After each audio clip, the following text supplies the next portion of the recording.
भक्ति काल को स्वर्ण युग की संज्ञा किसने दी थी? भक्ति काल को स्वर्ण युग की संज्ञा किसने दी थी? जॉर्ज ग्रियर्सन ने, गारसा दत्तासी ने, हजारी प्रसाद द्विवेदी ने, आचार्य रामचंद्र शुक्ल ने। तो आपको बता देना चाहता हूं कि भक्ति काल को स्वर्ण युग की संज्ञा जॉर्ज ग्रियर्सन ने दी थी। किसने दी थी? जॉर्ज ग्रियर्सन ने। उत्तर है हमारा ए। अब आता है नेक्स्ट प्रश्न।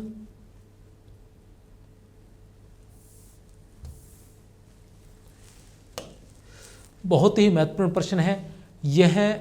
व्याख्याता स्कूल व्याख्याता परीक्षा 2014 में या 14 में जो परीक्षा हुई थी, जिसकी नियुक्तियां 2015 में मिली थी, उसमें यह पूछा गया था और बहुत सारे साथियों का यह गलत हो गया था, क्योंकि हम पढ़ते आ रहे थे कि नागरिक प्रचारणी सभा द्वारा कितने खंडों में प्रकाशित करवाया गया था। नागरिक प्रचारणी सभा द्वारा कितने खंडों में? तो ये 18 खंडों में प्रस्तावित था और कितने खंडों में प्रकाशित करवाया गया था? 16 खंडों में। ये बहुत ही महत्वपूर्ण प्रश्न है कि नागरिक प्रचारणी सभा द्वारा प्रस्तावित हिंदी साहित्य का वृहत इतिहास, हिंदी साहित्य का जो वृहत इतिहास है कितने खंडों में प्रस्तावित था? ये 18 खंडों में प्रस्तावित था कि 18 खंडों में प्रकाशित करवाया जाएगा, लेकिन ये कितने खंडों में प्रकाशित किया गया था? केवल 16 खंडों में ही प्रकाशित हो पाया था। अतः इसका उत्तर होगा 16 खंड। अलग अलग विद्वान, इसके जो संपादक थे, अलग अलग खंडों का संपादन अलग अलग विद्वानों ने किया था, अलग अलग साहित्यकारों ने किया था। अभी चलते हैं आगे।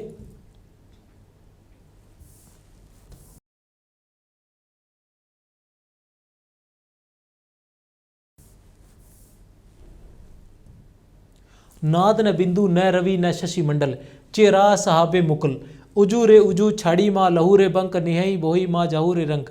उपयुक्त पंक्तियां किस आदिकालीन रचनाकार की है? उपयुक्त पंक्तियां किस आदिकालीन रचनाकार की हैं? तो हमें देखना है कि ये किसकी है।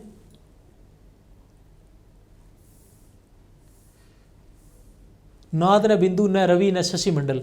तो हमें क्या करना है कि सिर्फ इतना याद रखना है, नाद न बिंदु न रवि न शशि मंडल, क्योंकि जो आदिकालीन कवि थे वो उनकी जो संध्या भाषा थी वो थोड़ी अलग थी, हमें याद करने में थोड़ी कठिनाई भी हो सकती है। तो हमने क्या किया कि इनकी प्रथम पंक्तियां उनको याद करने की कोशिश करेंगे कि नाद न बिंदु न रवि न शशि मंडल। तो ये किसकी है?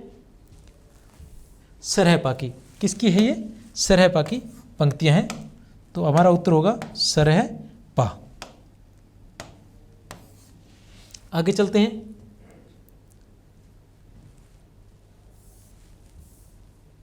सिद्ध साहित्य की प्रमुख प्रवृत्ति नहीं है। तो ये प्रवृत्तियां इसलिए ली गई हैं ताकि हम उस काल को समझ सके। प्रश्नों के रूप में इसलिए लिया गया ताकि हम बड़ी आसानी से, आप उत्तर हो सकता है आप उत्तर बता दोगे, लेकिन यहाँ उत्तर बताने से तात्पर्य नहीं है। हमारा तात्पर्य सिर्फ प्रश्नों से तात्पर्य कि आपको ज़्यादा से ज़्यादा याद करवाया जा सके। तो इसमें आप देखेंगे कि कौन सा? बौद्ध धर्म के निर्वाण का विरोध, ठीक है ना, बौद्ध धर्म के निर्वाण का विरोध किया था इन्होंने। तो सही है, ये जो सिद्ध थे उन्होंने बौद्ध धर्म के निर्माण का विरोध किया था। और सिद्धों के बारे में हम जानते हैं कि जो बौद्ध धर्म था वो 2 भागों में बट गया था, हीनयान और महायान। महायान ही आगे चलकर मंत्रयान हो गया था और मंत्रयान के आगे 2 भाग बने थे, सहजयान और वज्रयान। जो वज्रयानी थे वो सिद्ध कहलाए थे और जो सहजयानी थे वो नाथ कहलाए थे। जो वज्रयानी थे वो निरीश्वरवादी थे, जो सिद्ध थे वो ईश्वर को नहीं मानते थे और इन्होंने वाम मार्ग अपनाया था, वाम मार्ग अपनाया था। और इनके अंदर जो विकार थे वो पंचम विकार के नाम से जाने जाते हैं। पंचम मैं विकार, मांस, मदिरा, मछली और मैथुन, इस प्रकार 5 जो मैं थे वो विकार माने जाते हैं सिद्ध साहित्य के। तो ये सिद्ध जो थे और इनका काल जो है वो 8वीं शती के लगभग माना जाता है, सिद्धों का काल।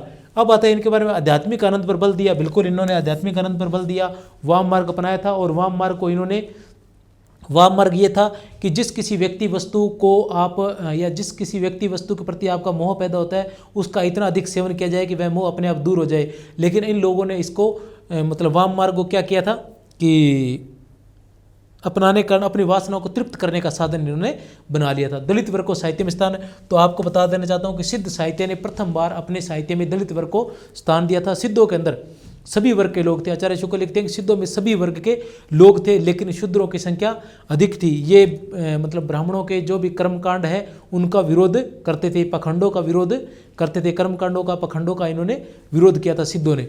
उसके बाद आते हैं वर्णाश्रम कर्मकांड का पालन। यहाँ कर रखा वर्णाश्रम और कर्मकांड का पालन किया था। तो मैं पहले ही बता चुका हूँ कि ये वर्ण आश्रम और कर्मकांड, पाखंड आदि सब का ये क्या करते थे? विरोध करते थे।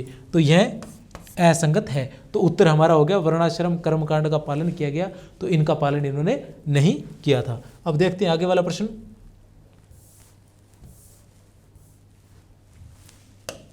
जैन साहित्य से संबंधित असंगत कथन छांटिए। जैन साहित्य से, तो जैन का अर्थ है कामनाओं पर विजय प्राप्त करना। जैन का अर्थ क्या है? कामनाओं पर विजय प्राप्त करना। बिल्कुल सही है। इससे पहले नाथ गए थे, तो नाथ का अर्थ था मुक्ति प्रदान करना या मुक्ति प्राप्त करना। जैन रचनाकारों की भाषा परिनिष्ठित साहित्यिक अपभ्रंश थी। बिल्कुल सही है। जैन रचनाकारों की जो भाषा थी परिनिष्ठित तथा साहित्यिक अपभ्रंश थी। परिनिष्ठित तथा साहित्यिक अपभ्रंश थी। सिद्धों की भाषा कौन सी थी? सिद्धों की भाषा थी सांध्या भाषा। और नाथों की सदुकड़ी, जिस भाषा का प्रयोग आगे चलकर कबीर ने किया था। जिस भाषा का प्रयोग आगे चलकर कबीर ने किया था। और जो रासों की थी वो राजस्थानी मिश्रित ब्रज भाषा थी। रासों की राजस्थानी मिश्रित ब्रज भाषा का प्रयोग किया था। जैन साहित्य का प्रभाव क्षेत्र जम्मू कश्मीर था। बिल्कुल नहीं। जैन साहित्य का जो प्रभाव क्षेत्र था वो जम्मू कश्मीर बिल्कुल नहीं था। इसका क्षेत्र था गुजरात और राजस्थान। गुजरात और जो राजस्थान थे वो था इसका प्रभाव क्षेत्र। तो यह त्रुटिपूर्ण उत्तर हमारा यही है। चालुक्य, सोलंकी और राष्ट्रकूट राज्य जैन थे। बिल्कुल सही है। चालुक्य, सोलंकी और राष्ट्रकूट राज्य जो थे वो जैन थे।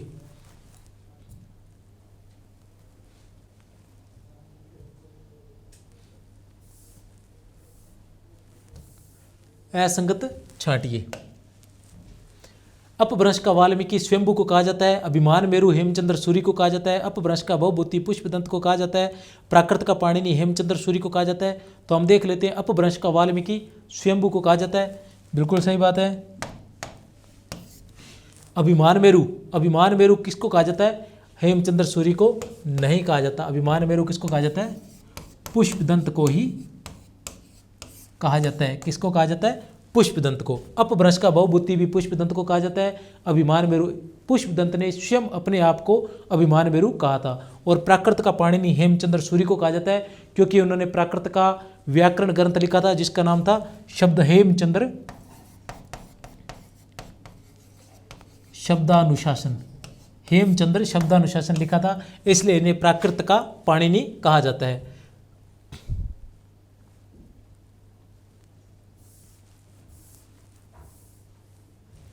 चौबीस नंबर प्रश्न है हमारे पास। पृथ्वीराज रासो के संस्करण से संबंधित असंगत कथन है। पृथ्वीराज रासो के संस्करण से संबंधित असंगत कथन है। प्रथम संस्करण नागरी प्रचारणी सभा काशी द्वारा संपादित है, जिसकी हस्तलिखित प्रति उदयपुर के संग्रहालय में सुरक्षित है। इस संस्करण में 69 समय तथा 16,306 छंद है। कोई समस्या नहीं है। प्रथम संस्करण जो है वो नागरी प्रचारणी सभा काशी द्वारा संपादित है। किसके द्वारा संपादित है? नागरी प्रचारणी सभा काशी द्वारा संपादित है। बिल्कुल सही है। प्रथम संस्करण जिसकी हस्तलिखित प्रति कहाँ है? उदयपुर में। बिल्कुल सही है। प्रथम की हस्तलिखित प्रति उदयपुर में है। और इस संस्करण में कितने हैं? 69 समय है। आचार्य रामचंद्र शुक्ल ने कितने माने? 69 समय ही माने। और जिसमें कितने छंद थे? 16,306 छंद थे। ये हमें याद रखना है कि प्रथम संस्करण, ये सारी विशेषताएं किसकी है? प्रथम संस्करण की। फिर आता है द्वितीय संस्करण। द्वितीय संस्करण में क्या था? 7,000 छंद थे। बिल्कुल सही बात है। और इसका प्रकाशन नहीं हुआ है। इसकी प्रतियां अबोहर में सुरक्षित है। इसकी प्रतियां अबोहर में सुरक्षित है। बिल्कुल सही बात है। इसके बाद आता है तृतीय संस्करण। तृतीय संस्करण लघु संस्करण है जिसके 19 खंड है और 35 छंद है। इस संस्करण की हस्तलिखित प्रतियां अजमेर में सुरक्षित है।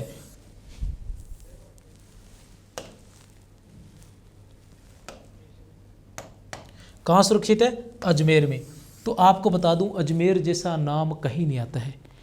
अजमेर जैसा नाम, जो पृथ्वीराज रासो की बात आती है तो अजमेर जैसा नाम कहीं नहीं आता है। तृतीय संस्करण जो है वो लघु संस्करण है जिसमें 19 खंड है। बिल्कुल सही बात है। तृतीय संस्करण जो है उसको क्या माना जाता है? लघु संस्करण माना जाता है। उसमें 19 खंड है। यह भी सही है। 3300 छंद है। और इस संस्करण की हस्तलिखित प्रतियां अजमेर में सुरक्षित है। तो अजमेर की बजाय कहाँ सुरक्षित है? बीकानेर में। कहाँ है ये? बीकानेर में। इसलिए यह जो है असंगत है और उत्तर हमारा होगा स। चौथा संस्करण सबसे छोटा है जिसमें केवल 1300 छंद है और डॉक्टर दशरथ शर्मा ही इसे मूल रासो मानते हैं। बहुत ही महत्वपूर्ण प्रश्न है ये। डॉक्टर दशरथ शर्मा किसे मूल रासो मानते हैं? चौथे संस्करण को, जो सबसे छोटा है और जिसमें 1300 छंद है। ठीक है, कितने? तो हमारे पास छंदों की संख्या कितने? 16,306 छंद, 7,000 छंद, 35 छंद और 1300 छंद। और जो समय है, खंड है, वो 2 में आए हैं। पहले में थे कितने थे? 69 और तीसरे में 19।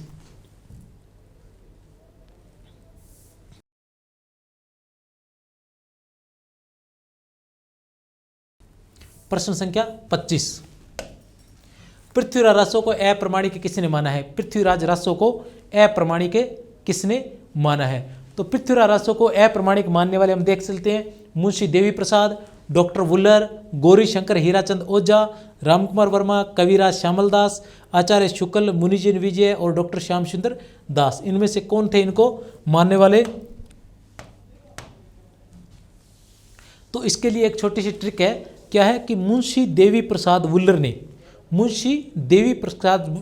वुल्लर ने ओझा शुक्ल वर्मा को कविराज से अधिक अप्रमाणिक, कविराज से या कविराज श्यामल दास से अधिक अप्रमाणिक माना है। मैं लिख देता हूं कि मुंशी देवी प्रसाद वुल्लर ने, क्या है ट्रिक? मुंशी देवी प्रसाद वुल्लर ने ओझा शुक्ल वर्मा को लिख ही देता हूं मैं। मुंशी देवी प्रसाद ने ओझा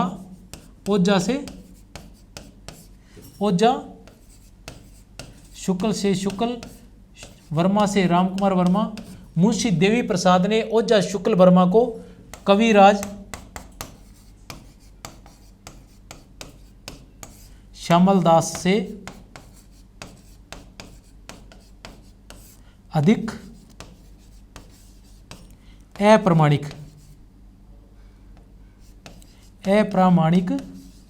माना है। तो अप्रामाणिक वाले कौन से हो गए? मुंशी देवी प्रसाद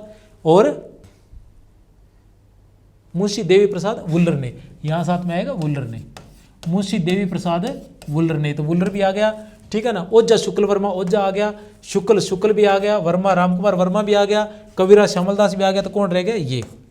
अतः मुनिजन विजय और डॉक्टर श्याम सुंदर दास ने इसको अप्रमाणिक नहीं माना है।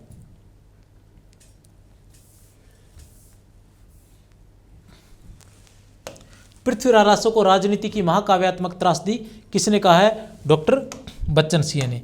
किसने कहा है? डॉक्टर बच्चन सिंह ने। इसका सीधे सीधा उत्तर है पृथ्वीराज रासो को। हमें सिर्फ याद रखना है कि राजनीति की महाकाव्यात्मक त्रासदी किसने कहा है? डॉक्टर बच्चन सिंह ने।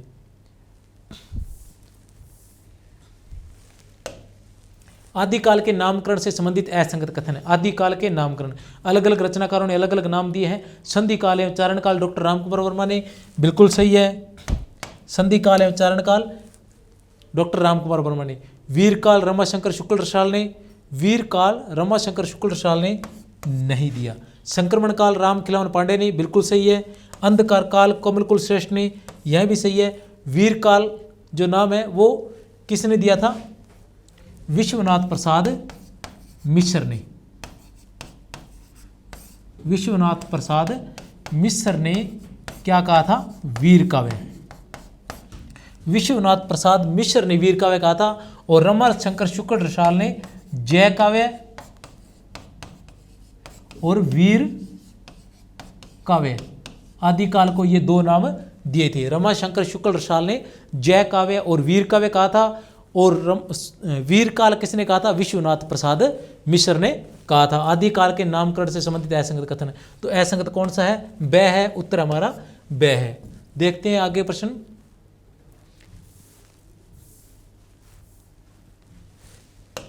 रामनरेश त्रिपाठी ने अपनी रचना कविता कौमुदी में, किसमें? कविता कौमुदी में भारतेंदु के पूर्व तक के कितने कवियों की जीवनी रचनाओं सहित संकलित की है? यह भी हिंदी साहित्य के इतिहास के अंतर्गत ही माना जाता है। रामनरेश त्रिपाठी की कविता कौमुदी 1917 ईस्वी में जो लिखी गई थी। रामनरेश त्रिपाठी की कविता कौमुदी जो 1917 ईस्वी में लिखी गई थी। जब हम ये जानना चाहते हैं कि आचार्य रामचंद्र शुक्ल का जो हिंदी साहित्य का इतिहास था उसमें जिन जिन रचनाओं की सहायता ली गई थी उसमें से कविता कौमुदी भी एक थी। उनमें से कविता कौमुदी भी एक थी, जो 1917 ईस्वी में रामनरेश त्रिपाठी द्वारा लिखी गई थी। और उसमें कितने रचनाकारों का, 89 रचनाकारों का जो रचना सहित परिचय दिया गया था, 89 का।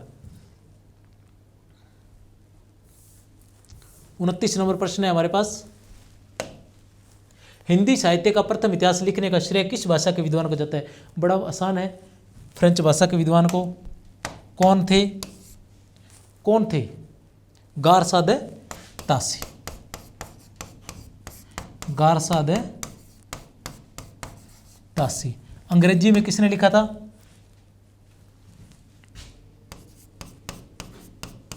जॉर्ज ग्रियर्सन ने। अंग्रेजी में किसने लिखा था? जॉर्ज ग्रियर्सन ने। फारसी में ध्यान नहीं है, उर्दू में तो जरूर लिखा था, तज़किरा-ए शूरा-ए हिंदी। तज़किरा-ए शूरा-ए हिंदी मौलवी करीमुद्दीन ने उर्दू भाषा में लिखा था। तज़किरा-ए शूरा-ए हिंदी 1848 ईस्वी में। ये कब लिखा गया था? 1838 में। और तज़किरा-ए शूरा-ए हिंदी उर्दू में कब लिखा गया था? 1848 ईस्वी में। किसने लिखा था? मौलवी करीमुद्दीन ने। और हिंदी साहित्य का हिंदी में लिखा जाने वाला इतिहास था शिवसिंह सेंगर द्वारा। शिवसिंह सेंगर ने लिखा था। शिवसिंह सरोज कब लिखा था? 1882 ईस्वी में। 1882 ईस्वी में। अब देखते हैं नेक्स्ट प्रश्न।